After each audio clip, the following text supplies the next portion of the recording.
வானொலியில் நீங்கள் கேட்டு மகிழ்ந்த தென்கட்சி கோ. சுவாமிநாதன் அவர்களின் இன்று ஒரு தகவல் கதை தொகுப்பினை கேட்கலாம்.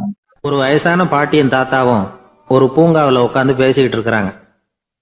அவங்களுக்கு கல்யாணம் ஆகி 53 வருஷம் ஆச்சு. பிள்ளைங்கள்லாம் படித்து பெரிய பெரிய வேலையில் இருக்கிறாங்க. பேரன் பேத்திகளும் நல்ல நிலைமையில் இருக்கிறாங்க. இந்த தாத்தாவும் பாட்டியும் சிரித்து பேசிக்கிட்டு இருந்ததை ஒரு பெரியவர் பார்த்தார். அவருக்கு ஆச்சரியமாக இருந்தது. இந்த வயசுலேயும் இவ்வளவு அந்யோன்யமாக இவங்க பேசிக்கிட்டு இருக்கிறாங்களே அப்படின்னு நினச்சார். சரி, நேரிலேயே கேட்டுருவோமே அப்படின்னு நினச்சிக்கிட்டு கிட்ட போனார். உங்கள் மன வாழ்க்கையின் வெற்றிக்கான ரகசியம் என்ன அப்படின்னு கேட்டார். இதை கேட்டதும் அந்த தாத்தா சிரிச்சுக்கிட்டே பாட்டியை பார்த்தாராம். அதுக்கப்புறம் சொன்னாராம், நான் இந்த அம்மாவை கல்யாணம் பண்ணிக்கிட்டதுக்கும் எங்களுடைய இல்வாழ்க்கை இவ்வளவு நாளாக பலம் குறையாமல் மகிழ்ச்சியாக இருக்கிறதுக்கும் காரணம் ஒன்று தான். அது என்ன காரணம்னா, எங்களுக்கு இடையில பொதுவாக நிறைய குறைகள் உண்டு, அதுதான் காரணம் அப்படின்னாராம். அவர் சொல்கிறது சரிதான் அப்படிங்கிறது மாதிரி அந்த பாட்டியும் அவரை நிமிர்ந்து பார்த்தாங்களாம். இந்த பெரியவர் மறுபடியும் அந்த பாட்டியை பார்த்து அதே கேள்வியை கேட்டிருக்கார். உங்களுடைய நீண்டகால மன வாழ்க்கைக்கு கிடைச்ச வெற்றி எதனாலேன்னு சொல்ல முடியுமா அப்படின்னு கேட்டாராம். அவங்களும் சிரிச்சுக்கிட்டே பதில் சொன்னாங்களாம். என்ன பதில் தெரியுமா? சில பேரை நாம் குறிப்பிட்ட பண்புகளுக்காக நேசிக்கிறோம், வேற சிலரை நாம் அந்த பண்புகள் இல்லாத குறைகளுக்காகவே விரும்பி பழகிறோம் இல்லையா அப்படின்னு கேட்டுவிட்டு தலையை குனிஞ்சுக்கிட்டாங்களாம் அந்த பாட்டியம்மா. அவங்க அப்படி சொன்னதை கேட்டதும் இவருக்கு புதுசாக ஞானம் பிறந்தது மாதிரி இருந்துதான். இதுதான் மனம் நிறைந்த மன வாழ்க்கை அப்படிங்கிறார் சுவாமி சின்மயானந்தர். பண்புகளை எப்படி நேசிக்க முடியுதோ அதே மாதிரி பண்புகள் இல்லாத குறைகளையும் நேசிக்க முடியும். மனசுதான் காரணம். ஒரு மேல்நாட்டு தம்பதி, அவங்களும் தாத்தா பாட்டி தான். அவங்க 2 பேரும் ஒரு பூங்காவில் உட்காந்து சிரித்து பேசிக்கிட்டு இருக்கிறாங்க. அதை ஒருத்தர் பார்த்தார். அவருக்கு ஆச்சரியம், இவ்வளவு காலம் ஆகி இந்த வயசுலேயும் இப்படி அன்பாக பேசிக்கிட்டு இருக்கிறாங்களே அப்படிங்கிற ஆச்சரியம். கிட்ட நெருங்கி போனார். கேட்டார், ஏன் தாத்தா, உங்களுக்கு கல்யாணம் ஆகி எவ்வளோ வருஷம் ஆச்சுன்னார். 55 வருஷம் ஆச்சுன்னாராம் அவர். இன்னமும் இவ்வளவு சந்தோஷமாக இருக்கிறீங்களே, அதுக்கு என்ன காரணம்னு கேட்டிருக்கார். அதுக்கு என்ன காரணம்னா, இதுவரைக்கும் எங்களுக்குள்ள சண்டையே வந்ததில்லை அப்படின்னாராம்.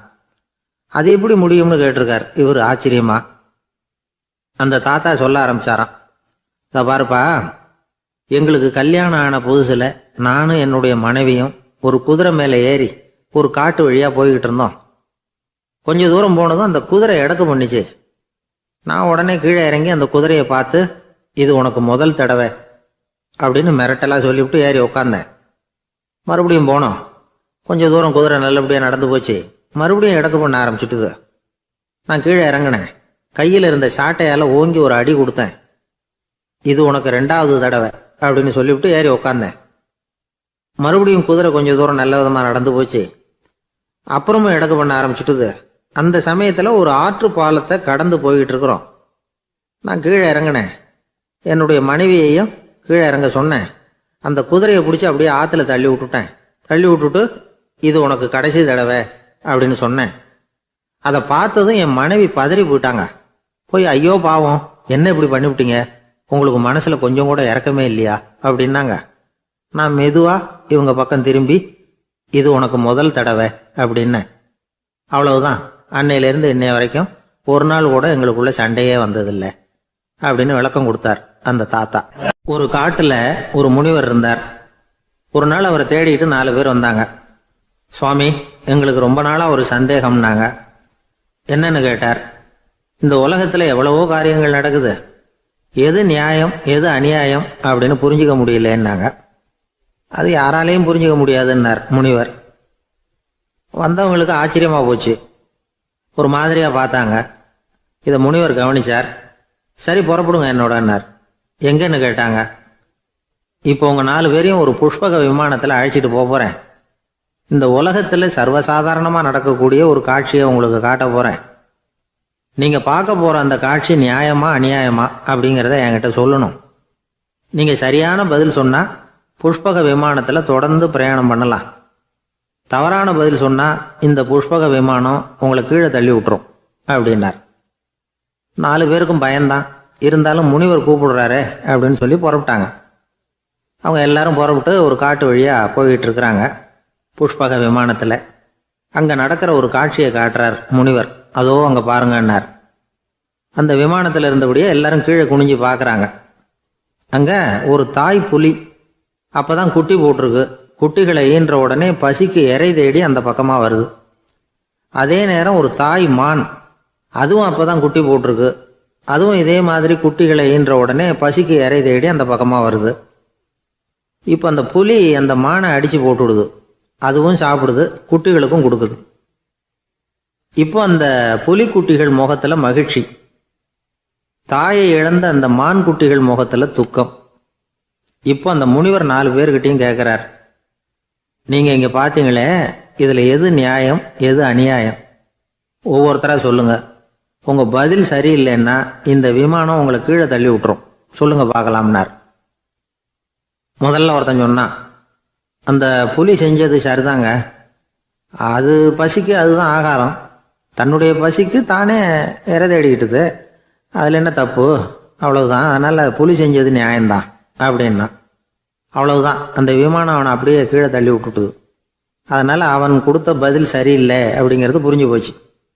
இப்போ 2வது ஆள் சொன்னான், புலி செஞ்சது பாவம், அந்த தாய்மான் என்ன தப்பு பண்ணிச்சு? இப்போ அந்த குட்டிகளுக்கு யார் ஆதரவு? அதனால் புலி செஞ்சது அநியாயம் அப்படின்னா. அவ்வளவுதான், அவனையும் கீழே தள்ளி விட்டுடுது அந்த விமானம். இந்த பதிலும் சரியில்லை அப்படின்னு ஆயிட்டுது. இப்போ 3வது ஆள் வந்தான். முதல்ல 2 பேர் கீழே விழுந்ததை பார்த்துக்கிட்டு இருந்தான். அதனால் அவன் சொன்னான், ரெண்டுமே நியாயம்தாங்க. புலி இறை தேடினதும் இயற்கை, அதுக்கு மான் இறையானதும் இயற்கை. அதனால் இதில் ஒன்றும் தப்பு இல்லைன்னா. அவ்வளவுதான், அவனையும் அந்த விமானம் கீழே பிடிச்சி தள்ளி விட்டுது. இப்போ 4வது ஆள் வந்தான். முனிவர் கேட்டார், நீயாவது சொல்லுப்பா, இந்த செயலில் எது நியாயம்னார். அவன் தெளிவாக பதில் சொன்னான். அதாவது என்ன சொன்னான்னா, எனக்கு தெரியல அப்படின்னா. அவனை விமானம் கீழே தள்ளலை, சௌரியமாக அழைச்சிட்டு போட்டுது. இவனும் பிரயாணம் சௌக்கியமாக பண்ணானான். ஆக இதுதான் சரியான பதிலுங்கிறத முனிவர் உணர்த்தினார். இந்த கதையிலிருந்து நாம் புரிஞ்சுக்க வேண்டியது என்னன்னா, இந்த உலகத்தில் எவ்வளவோ காரியங்கள் நடக்குது. அதெல்லாம் ஏன் அப்படி நடக்குதுங்கிறதுக்கு எப்பேற்பட்ட பண்டிதராலும் பதில் சொல்ல முடியாது. தெரியாததை தெரியாதுன்னு ஒத்துக்கிட்டா வாழ்க்கை பிரயாணம் சுகமாக இருக்கும். அதனால் தேவையில்லாத விஷயங்களை புரிஞ்சுக்கிறதுக்கு நேரத்தை செலவு பண்ணிகிட்டு இருக்கக்கூடாது. வாழ்க்கையை குழப்பிக்க கூடாது. வாழ்க்கைக்கு தேவையானது என்னவோ அதை மட்டும் புரிஞ்சுக்கிட்டா போதும். இந்த காலத்து ஆள் ஒருத்தன் ஒரு பெரியவரை தேடி வந்தான். ஐயா, ஒரு சந்தேகம்னா. என்ன உன்னுடைய சந்தேகம்னார். பகுத்தறிவுன்னா என்ன, விதின்னா என்ன அப்படின்னு கேட்டான். இதுக்கு அவர், இப்போ உன்னுடைய வலது காலை தூக்குன்னார். தூக்கினான். சரி, இப்போ உன்னுடைய வலது காலை கீழே இறக்காம உன்னுடைய இடது காலையும் தூக்குன்னார். தூக்கினான். பொத்துன்னு கீழே விழுந்துட்டான். பெரியவர் சொன்னார், உன்னால் ஒரு காலை தூக்க முடிஞ்சுது, அதுதான் பகுத்தறிவு. 2 கால்களையும் ஒரே சமயத்தில் தூக்குனா அடிபடும், அப்படிங்கிறது தான் விதி அப்படின்னு விளக்கம் கொடுத்தார்.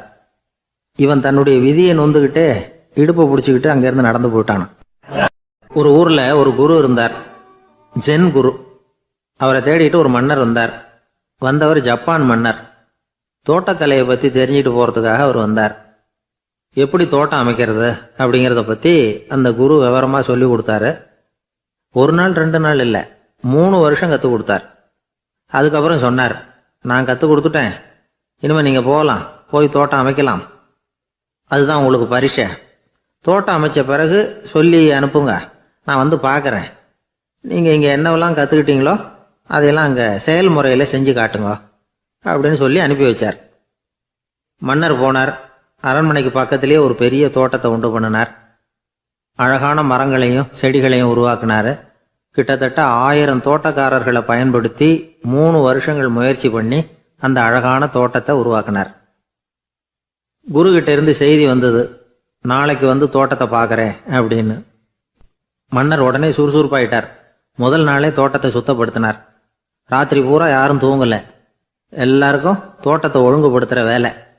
அது அந்தந்த இடத்துல ஒழுங்காக இருக்குதா அப்படின்னு சரி பார்த்தாங்க. ஒரு தவறும் இல்லாத வகையில் அதை ஒழுங்குபடுத்தினாங்க. மறுநாள் குரு வந்தார், தோட்டத்தை பார்த்தார். அவருக்கு கோபம் வந்துட்டுது. மன்னருக்கு ஆச்சரியம், எப்பவும் சிரிச்சுக்கிட்டே இருக்கிறவர் இப்போ எப்படி இருக்கிறாரே அப்படின்னு. மெதுவாக குருக்கிட்ட போய், எல்லாம் சரியாக தானே இருக்குது அப்படின்னார். எல்லாம் சரிதான், ஆனாலும் எங்கே அந்த பொன்னிற காற்று அப்படின்னார்.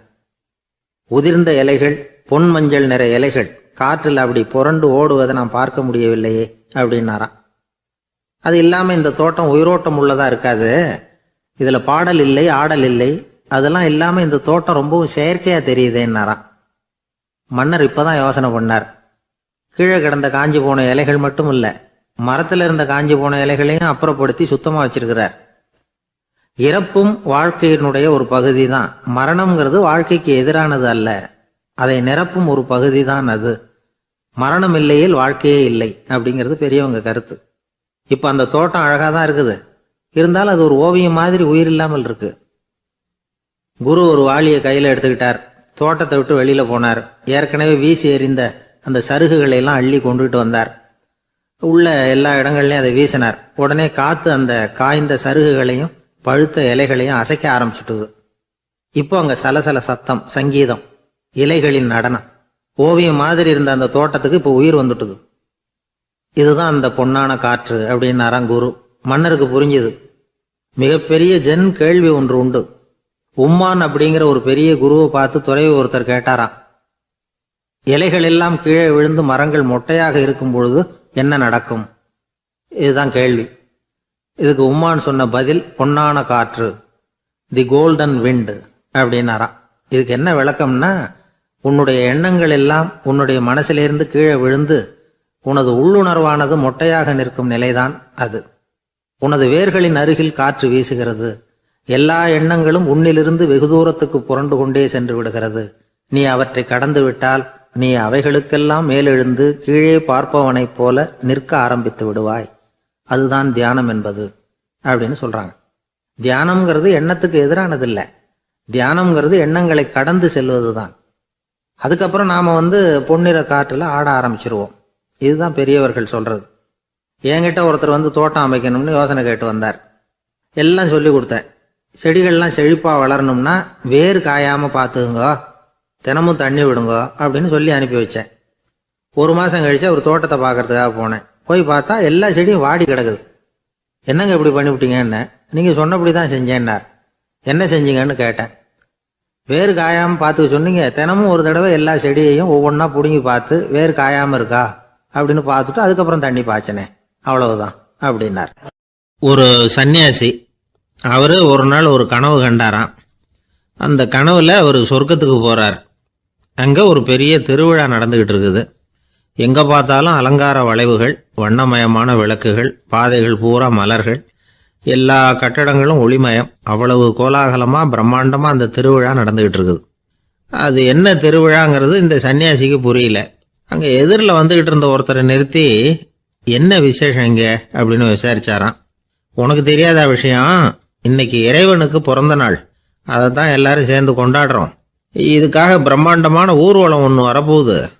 இறைவனே அந்த ஊர்வலத்தில் கலந்துக்கிறார் அப்படின்னார் அவர்.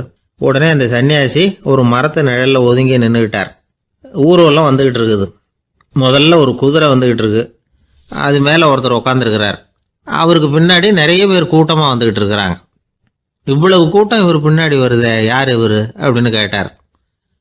ஒரு மதத்தின் பெயரை சொல்லி இவர் அந்த மதத்தின் தலைவர், அவரை பின்பற்றுகிற மக்கள் கூட்டம் பின்னாடி வந்துகிட்டு இருக்குது அப்படின்னு விவரம் சொல்லியிருக்கிறாங்க.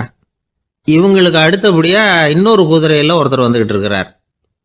அவருக்கு பின்னாடி ஏகப்பட்ட கூட்டம். இவர் யாருங்க அப்படின்னு கேட்டிருக்காரு சன்னியாசி. அங்க இருக்கிறவங்க விவரம் சொல்லியிருக்கிறாங்க. இன்னொரு மதத்தின் பெயரை சொல்லி இவர் அந்த மதத்தினுடைய தலைவர், அவர் வழியை பின்பற்றுகிறவர்கள் அவர் பின்னாடி கூட்டமாக வந்துகிட்டு இருக்கிறாங்க அப்படின்னு இருக்காங்க. இப்படி ஒவ்வொருத்தரா குதிரை மேலே வந்துக்கிட்டே இருக்கிறாங்க. அவங்கள பின்பற்றியும் ஒவ்வொரு கூட்டம் வந்துக்கிட்டே இருக்குது.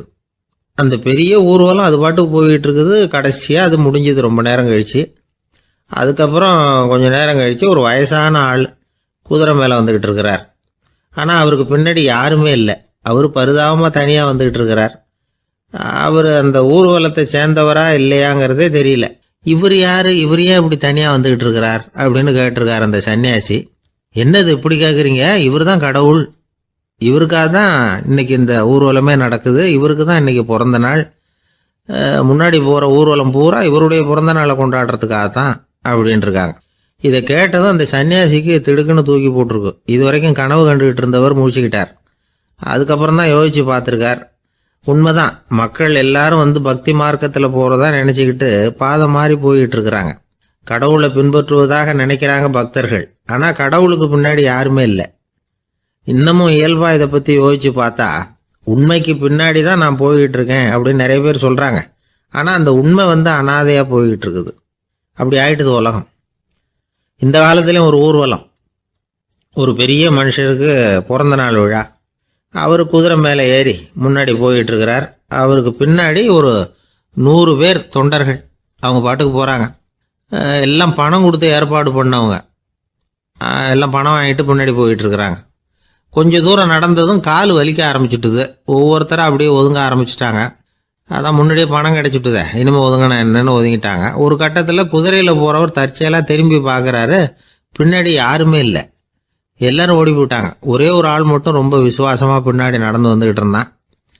ஏன்ப்பா நீ மட்டும் வந்துக்கிட்டு இருக்கிறியே, நீ வீட்டுக்கு போகலையான்னு கேட்டிருக்காரு அவர். நீங்கள் அந்த குதிரையையும் அதுக்குள்ள வாடகை பணத்தையும் கொடுத்துட்டீங்கன்னா நானும் போயிடுவேன் அப்படின்னு நானாம் இந்த ஆள். ஒரு ஊரில் ஒரு பெரியவர் இருந்தார். ஒரு நாள் அவரை தேடி ஒருத்தர் வந்தார்.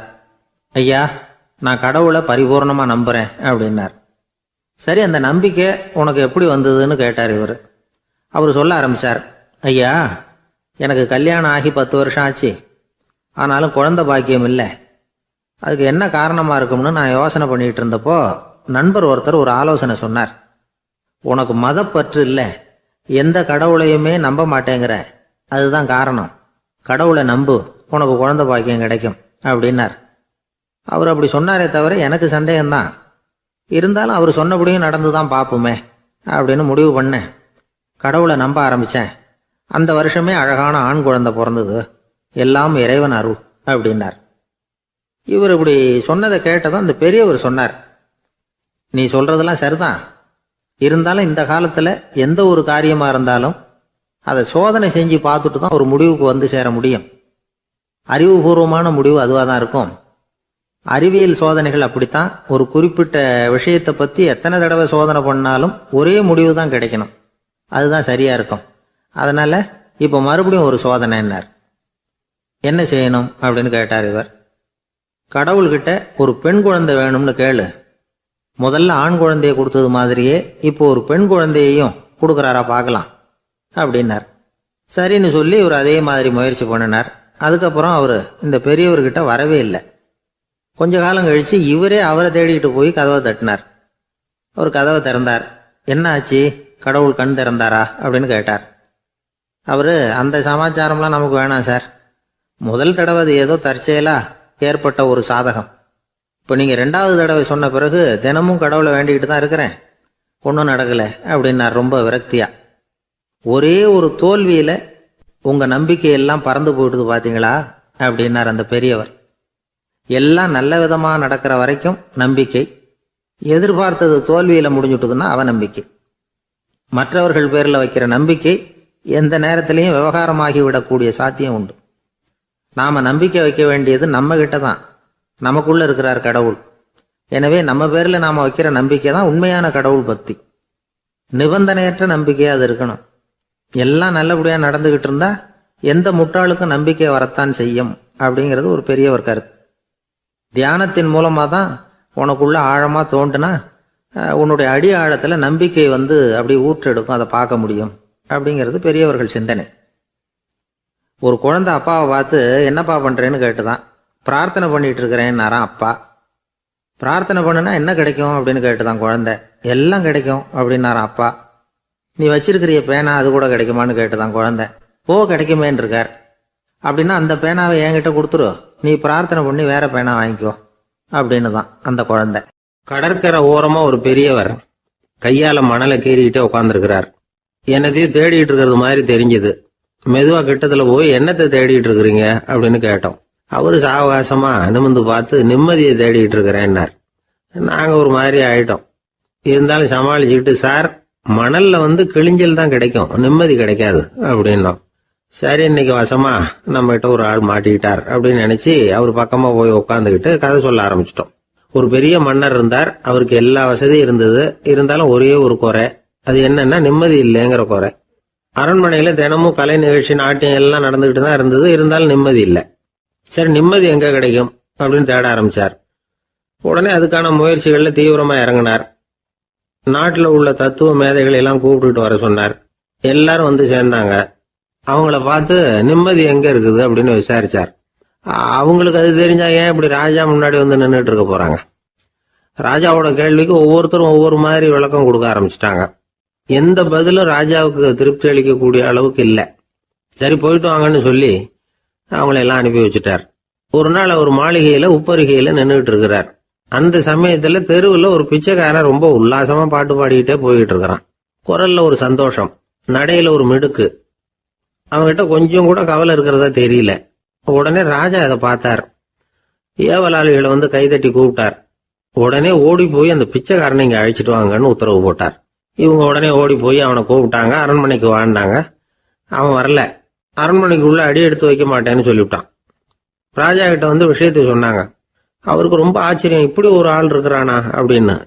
சரி, அவன் என்னதான் சொல்றான் அப்படின்னு விசாரிச்சார். இவன் மறுபடியும் தெருவுக்கு போய் கேட்டாங்க. என்ன பார்க்கணும்னா ராஜா விருப்பப்பட்டாருன்னா அவரை வேணும்னா இங்க வர சொல்லுங்க அப்படின்னு சொல்லிவிட்டான். அதை வந்து ராஜா கிட்ட சொன்னாங்க. அவருக்கு கோபம் வரல. இவ்வளவு சுதந்திர உணர்வோடு இருக்கிறவன் சாதாரண ஆளா இருக்க முடியாது அப்படின்னு நினைச்சார். உடனே கிடுகிடுன்னு இறங்கி தெருவுக்கு வந்தார். பிச்சைக்காரங்கிட்ட போனார். நீ கவலைப்படாம சந்தோஷமா பாடிட்டு போறியே, அது எப்படி முடியுது உன்னால அப்படின்னு கேட்டார். ஏன் அப்படி கேக்குறீங்கன்னு அவன், அதுக்கு இல்ல, எனக்கு அரண்மனையில எவ்வளவோ சுகபோகங்கள்லாம் இருக்கு, இருந்தாலும் நிம்மதி இல்ல. இது ஏன்னு எனக்கு தெரியல. இந்த தேசத்துல உள்ள அறிஞர்களை எல்லாம் கூப்பிட்டு கேட்டு பார்த்துட்டேன், அவங்களுக்கும் தெரியல. உன்னை கேட்டா தெரியும்னு நினைச்சேன், அதனாலதான் சந்திக்கிறதுக்கு ஆசைப்பட்டேன். ஆனா நீ வரமாட்டேன்னுட்டியே அப்படின்னார். பிச்சைக்காரன் கடகடன்னு சிரிக்க ஆரம்பிச்சுட்டான். மகிழ்ச்சிக்கும் உங்களுக்கும் தடையா இருக்கிறது இந்த மாளிகை தான். இதை விட்டுட்டு வெளியில வந்துட்டா நிம்மதி தேடிட்டு வந்துரும்னா.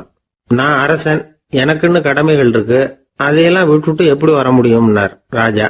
ரெண்டும் ஒரே நேரத்துல கிடைக்கணுங்கிறது முடியாத காரியம். உங்க சுகபோகத்துக்கு விலையாதான் உங்க நிம்மதியை கொடுத்துக்கிட்டு இருக்கிறீங்க. என்ன பாருங்க, என்கிட்ட எதுவும் இல்லை, அதனால எதுவும் போயிடுமோங்கிற பயமும் இல்லை, நிம்மதியா இருக்கிறேன் அப்படின்னா அவன். ராஜா உடனே சந்தோஷப்பட்டு தன்னுடைய மேலங்கியை எடுத்து அவனுக்கு பரிசா கொடுத்தாராம். அவன் சிரிச்சுக்கிட்டே அதை வாங்க மாட்டேன்னு விட்டானான். இதை நீங்க எனக்கு கொடுக்கறதுனால எந்த பயனும் இல்லை, அதே நேரத்துல அதை வாங்கிக்கிட்டேன்னா அடுத்த வினாடியிலிருந்து அதை எப்படி காப்பாத்துறதுங்கிற கவலை எனக்கு வந்து சேர்ந்துடும், அப்புறம் தூக்கம் வராது, நிம்மதி போயிடும் அப்படின்னானா. சொல்லிவிட்டு அவன் பாட்டுக்கு சந்தோஷமா பாடிக்கிட்டே போயிட்டான். நிம்மதி எங்க இருக்குங்கிறதையும் ராஜா தெரிஞ்சுக்கிட்டார். அந்த இடத்துக்கு தன்னால போக முடியாதுங்கிறதையும் அவர் புரிஞ்சுக்கிட்டார். இப்படி இந்த கதைய அந்த கடற்கரையில மணலை கீறிக்கிட்டே உட்கார்ந்துருந்தார அந்த பெரியவர்கிட்ட சொல்லி முடிச்சோம். அவர் முகத்துல ஒரு தெளிவு தெரிஞ்சது. எங்களை நிமிர்ந்து பார்த்தார். ரொம்ப நன்றிங்க, இப்ப எனக்கு தெரிஞ்சு போச்சு, நிம்மதி வேணும்னா அதுக்கு என்ன பண்ணணும்னு இப்ப நல்லா புரிஞ்சுக்கிட்டேன் அப்படின்னார். என்ன புரிஞ்சுக்கிட்டீங்கன்னு கேட்டோம். இனிமே இந்த பக்கம் வந்தா உங்க கண்ணுல படாத இடமா பார்த்து உட்காரணும்னு புரிஞ்சுக்கிட்டேன் அப்படின்னார். ஒரு ஆளு வேகமா நடந்து போய்கிட்டு இருந்தான். அவன் வேகமா நடக்கிறதுக்கு காரணம் வெயில் காலம், காலில் செருப்பு இல்லை, மணல் பாதை, அதுதான் வேகம். காலில் செருப்பும் இல்லாம கையில குடையும் இல்லாம அந்த ஆளு வெயில்ல நடந்து போய்கிட்டு இருக்கிறான். அந்த சமயத்துல இன்னொருத்தன் குதிரை மேல ஏறி அந்த வழியா வந்துகிட்டு இருக்கிறான். அவன் காலில் செருப்பும் இருந்தது, கையில குடையும் இருந்தது. நடந்து போய்கிட்டு இருந்தவன் அந்த குதிரை ஆசாமியை பார்த்து கேட்டான், ஐயா, நீங்களும் குதிரை மேல உட்காந்துக்கிட்டு போய்கிட்டு இருக்கிறீங்க, அப்படி இருக்கிறப்போ உங்களுக்கு அந்த செருப்பு என்னத்துக்கு, அதை எனக்கு கொடுத்து உதவலாமே அப்படின்னா. குதிரை மேல உட்காந்துருந்தவன் யோசனை பண்ணி பார்த்தான். இவன் சொல்றது நியாயம்தானே அப்படின்னு சொல்லி தன்னுடைய செருப்பை கழட்டி அந்த வழிப்போக்கனுக்கு கொடுத்துட்டான். ரொம்ப நல்லதுங்க அப்படின்னு சொல்லி இவன் அதை வாங்கி காலில் மாட்டிக்கிட்டான். அதுக்கப்புறம் மறுபடியும் இவன் ஆரம்பிச்சான், ஐயா, நீங்க குதிரையில் போறதுனால போக வேண்டிய இடத்துக்கு வேகமா போய் சேர்ந்துருவீங்க, அதனால உங்க கையில் அந்த குடை என்னத்துக்கு, நான் நடந்து போயிட்டு இருக்கிறவன், ரொம்ப நேரம் நடக்க வேண்டியிருக்கும் இந்த வெயில்ல, அதனால அந்த குடையையும் எனக்கு கொடுங்களேன் அப்படின்னா. குதிரை வீரன் யோசனை பண்ணி பார்த்தான். இதுவும் நியாயம்தானே அப்படின்னு அவனுக்கு தோணுச்சு. உடனே இறக்கப்பட்டு தன் காலில் இருந்த செருப்பை கொடுத்தது மாதிரியே தன் கையில் இருந்த கொடையையும் இவங்கிட்ட கொடுத்துட்டான். அதுக்கப்புறம் அவன் நிம்மதியா புறப்பட்டான். இப்ப மறுபடியும் கை தட்டி அவனை நிறுத்தினான். கீழே நின்றுட்டு இருந்தவன், என்னப்பா ஏன் என்ன நிறுத்தின, இன்னும் ஏதாவது வேணுமா உனக்கு அப்படின்னா குதிரையில இருந்தவன். இவன் மெதுவா வாயை திறந்து அந்த குதிரையையும் என்கிட்ட கொடுத்துருங்களேன்னா. அந்த குதிரை வீரன் இப்போ ஒரு கணம் யோசனை பண்ணி பார்த்தான். உடனே என்ன பண்ணான் தெரியுமா? தன்கிட்ட இருந்த குதிரை சவுக்கை எடுத்தான். குதிரை சவுக்கால அந்த ஆளை வாங்குன்னு வீசி தள்ளிவிட்டான். இவ்வளவு சவுக்கடியும் வாங்கிக்கிட்டு இந்த ஆள் என்ன பண்ணான் தெரியுமா? சிரிக்கிறான். அடி வாங்கிட்டு யாராவது சிரிப்பாங்களா? குதிரை வீரனுக்கு ஒன்றும் புரியல. என்னப்பா அது, ஏன் இப்படி அடி வாங்கிட்டு இப்படி சிரிக்கிறியே அப்படின்னு கேட்டான். இப்போ அந்த வழிப்போக்கன் சொல்கிறான், ஐயா நான் இப்படி சிரிக்கிறதுக்கு காரணம் இருக்கு. இப்படி குதிரை கேட்டு உங்ககிட்ட அடி வாங்கலேன்னு வச்சுக்கோங்க, என் உயிர் உள்ள வரைக்கும் மனசில் ஒரு தவிப்பு இருந்துக்கிட்டே இருக்கும். செருப்பையும் கொடையையும் கேட்ட உடனே கொடுத்தவன் குதிரையையும் கேட்டிருந்தா கொடுத்துருப்பானோ அப்படிங்கிற பேராசையில் ஏங்கிக்கிட்டே இருந்திருப்பேன். இப்போ உங்ககிட்ட அடி வாங்கின பிறகு என்னுடைய அந்த சந்தேகம் தீர்ந்து போச்சு. என்னுடைய ஆசைக்கு எல்லை எது அப்படிங்கிறத எனக்கு புரிஞ்சுட்டுது அப்படின்னு சொல்லிவிட்டு அவன் நடக்க ஆரம்பிச்சுட்டானான். ஆசைக்கும் எல்லை உண்டு அப்படிங்கிறத விளக்கறதுக்காக வாரியார் சுவாமிகள் சொல்கிற கதை இது. இந்த காலத்துலேயும் ஒருத்தன் அது மாதிரி கொடை செருப்போட குதிரையில் போய்கிட்டு இருந்தான். எதிரில் நடந்து வந்தவன், ஐயா உங்கள் கொடையை எனக்கு கொடுங்களேன்னு கேட்டான். உடனே அவன் குதிரையிலேருந்து கீழே குதிச்சு அவனை சாட்டையால் அடிக்க ஆரம்பிச்சிட்டான். இன்னொருத்தர் அந்த வழியாக வந்தவர் இதை பார்த்தார். ஏன்பா அவன் கேட்டான், உன்னால் முடியலன்னா இல்லைன்னு சொல்லிட வேண்டியது தானே, அதுக்காக ஏன் இப்படி அவனை போட்டு அடிக்கிறேன்னு கேட்டார். உங்களுக்கு விவரம் புரியாது சார், காலம் ரொம்ப கெட்டு போச்சு. கேட்டதை கொடுத்தேன்னு வச்சுக்கோங்க, இந்த குதிரையே என்னோடது, அவன் திருடிக்கிட்டு போகிறான் அப்படின்னு என் பேரில் புகார் கொடுக்க ஆரம்பிச்சிருவான் சார் அப்படின்னா. அது எப்படி அவ்வளோ உறுதியாக சொல்கிறேன்னு கேட்டார் அவர். ஏற்கனவே அது மாதிரி ஒருத்தன் பேரில் புகார் கொடுத்துட்டு தான் இந்த குதிரையை நான் தள்ளிட்டு வந்துகிட்டு இருக்கிறேன் அப்படின்னார். ஒரு ஊரில் ஒரு கோயில் இருந்தது. ரொம்ப பழைய கோயில். உள்ளே போகிறதுக்கே பயமாக இருக்கும். எந்த நேரத்தில் இடிஞ்சு விழுந்துருமோ அப்படிங்கிற பயம். அப்படி இருந்ததுனால யாரும் துணிஞ்சு சாமி கும்பிடுறதுக்கு அங்கே போகிறதில்ல. கோயிலுக்கு வர்ற கூட்டம் கொஞ்சம் கொஞ்சமாக குறைய ஆரம்பிச்சுட்டுது. கோயில் நிர்வாகிகள் எல்லாரும் கூடி உட்காந்து பேசினாங்க. என்ன பண்ணலாம்னு யோசனை பண்ணாங்க. எந்த இடம் மோசமாக இருக்கோ அந்த இடத்த பழுது பார்த்தாங்க. அங்கே இங்கே வர்ணத்தை பூசி கொஞ்சம் அழகுபடுத்தி பார்த்தாங்க. ஏதோ இந்த ஊரில் கோயில்னு ஒன்று இருக்குது, அது மக்களுக்கு தெரியணும் அப்படிங்கிறதுக்காக தான் இப்படிலாம் பண்ணாங்க. இருந்தாலும் கோவில் இருக்கிற நிலைமை மக்களுக்கு தெரியும். அதனால் அங்கே வர்றது குறைச்சிக்கிட்டாங்க அவங்க. ஒரு கட்டத்தில் யாருமே வர்றதில்லை. நிலைமை அந்த அளவுக்கு ஆயிட்டுது. மறுபடியும் கோவில் நிர்வாகிகள் கூட்டம் நடந்தது. இந்த கூட்டம் கூட கோயிலுக்கு உள்ளே நடக்கலை, இடிஞ்சு விழுந்துருமோங்கிற பயம். அதனால் வெளியில் தான் உட்காந்து கூட்டத்தை நடத்தினாங்க. ஏன்னா உள்ளே போகிறதுக்கு அவங்களுக்கும் துணிச்சல் கிடையாது. எந்த நேரமும் விழுந்துரும் போல் இருந்தது அது. அது வழியாக போகிறவங்க கூட வேகமாக அந்த இடத்த கடந்து போக ஆரம்பிச்சிட்டாங்க. கோவில் நிர்வாகிகள் வெளியில் உட்காந்து கூட்டம் போட்டாங்க இல்லையா, அந்த கூட்டத்தில் 4 தீர்மானங்களை நிறைவேற்றினாங்க. அது என்ன 4 தீர்மானம்னா, முதல் தீர்மானம், இந்த கோவிலை இடிப்பது அப்படிங்கிற முடிவை இந்த கமிட்டி மிகவும் வருத்தத்துடன் ஏற்றுக்கொள்ளுகிறது அப்படின்னு நிறைவேற்றினாங்க. இதுக்கு பதிலாக இன்னொரு கோவிலை உடனடியாக கட்டி முடிச்சுடணுங்கிறது 2வது தீர்மானம். 3வது தீர்மானம் என்ன தெரியுமா? பழைய கோவிலின் கதவுகள், அதிலிருந்து பிரித்து எடுக்கிற செங்கல், இதையே புது கோவில் கட்டுவதற்கு பயன்படுத்தி கொள்ள வேண்டியது. பழைய கோவில் இருந்த மாதிரியே அதே வடிவத்தில் புது கோவிலையும் கட்ட வேண்டியது. பழைய கோவிலின் அஸ்திவாரத்தை அப்படியே வச்சுக்கிட்டு அதுக்கு மேலே நாம் கோயிலை கட்டிக்க வேண்டியது. இதுதான் 3வது தீர்மானம். இதையும் கமிட்டி முழு மனசோட ஏற்றுக்கிட்டது. இது வரைக்கும் சரி. இப்போ அந்த கமிட்டி 4வதாக ஒரு முக்கியமான தீர்மானத்தை கொண்டுகிட்டு வந்து அதையும் ஏகமனதாக நிறைவேற்றி விட்டது. அது என்ன தீர்மானம்னா, புதிய கோவில் கட்டி முடிக்கிற வரைக்கும் பழைய கோவிலை இடிக்கிறதில்லை அப்படிங்கிற தீர்மானம். எப்படி இருக்குது பாருங்க இது. பழசை இடிக்காத வரையில் அதே இடத்துல புதுசாக எப்படி கட்ட முடியும்? பல விஷயங்களில் நாம் நடந்துக்கிற முறையும் இப்படி தான் இருக்குதான். வாழ்க்கையில் முன்னேறணும்னு ஆசைப்படுவோம். அதே நேரத்தில் அந்த முன்னேற்றத்துக்கு எது தடையாக இருக்கோ அதை விட்டு விடுறதுக்கும் மனசு வராது. வெளிநாட்டில் ஒரு பெரிய விருந்து நடந்துக்கிட்டு இருந்துதான். எல்லாரும் மது கோப்பையும் கையுமா அலைஞ்சிக்கிட்டு இருக்கிறாங்க. ஒருத்தர் மட்டும் கையில் எதுவும் இல்லாமல் ரொம்ப நல்ல பிள்ளையா சாதுவா ஒரு ஓரமாக தனியாக உட்காந்துருக்கிறார். அவர்கிட்ட நெருங்கி வாங்க மது சாப்பிடலாம் அப்படின்னு கூப்பிட்டாங்களாம். என்னை வற்புறுத்தாதீங்க, நான் என் மனசுக்குள்ளே உறுதியாக தீர்மானம் பண்ணிவிட்டேன் அப்படின்னாராம். என்ன தீர்மானம் பண்ணியிருக்கீங்க அப்படின்னு கேட்டிருக்காங்க. ஏற்கனவே முழு போதையில் இருக்கும் பொழுது மறுபடியும் மது கோப்பையை தொடரதில்லை அப்படின்னு தீர்மானம் பண்ணியிருக்கேன்